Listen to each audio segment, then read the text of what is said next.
because even though we're getting somewhere with the misfire, we still have no idea why it won't go into gear. We're meant to hit a transmission pump. Now the way this car changes gears is with solenoids. They open and close to direct the transmission fluid, which then pushes the shifter fork into the correct gear. But to do this, the gearbox needs oil pressure, and that pressure is made electronically with a pump. And like the SVJ, the pump should prime before you even start the car to make sure you've got that gearbox pressure instantly. Hear any pump? If that's the pump we can hear, it should only be on until it's built up pressure, but at the minute it sounds like it's still going, but I feel like it's too quiet for a pump. Pump has exceeded switch on switching time. The pump has either stayed on for too long and not built up enough pressure because there's no oil in it, and then it's exceeded its switch on time, so it stops itself burning out. So it stops itself burning out because it's just pumping round and round and round, and it's not building up enough pressure, so it goes, I give up. It's asking for the pump to be switched on, and it's not pumping. So we've either got to fill it with oil and it'll work, or the pump's broke and we're going to have to ask Matty Rimac to sell us one. So now we can see that the pump has some kind of fault, but we're trying to work out whether it actually works. So we're going to see if we can turn it on remotely. Okay, we need to get that pump to turn on. So if I turn it off, no transmission. Pump on, pump off. So the pump did come on. Pump's on. Pump's on, pump off. The pump didn't want to stay on, which is weird. And what about the pressure? No pressure is being built up, look. And without this pressure, it's not going to be able to shift into gear. It could be a faulty pump, because it's going on and off and on and off. Could be because it's got no fluid in it. We also have no coolant. We also have a coolant leak, and we also have a misfire.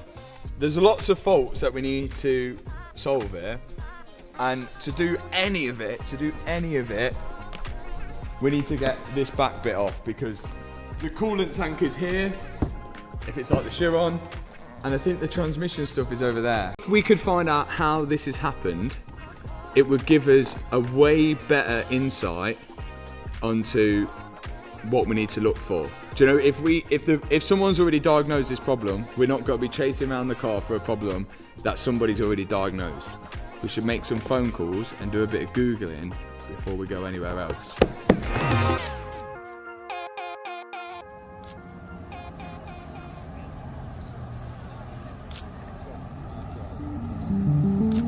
Now, after doing a bit of research, I found that this Bugatti Veyron used to be on the registration plate 1MCY, which helped us find a few videos of it online without the wrap. But then strangely, on top of that, we saw this photo. This is a photo of Mark's Bugatti Veyron with the gearbox problem, with my Bugatti Veyron parked behind it, which now also has a gearbox problem as well. It just seems too much of a coincidence that those two were together and they both have similar issues.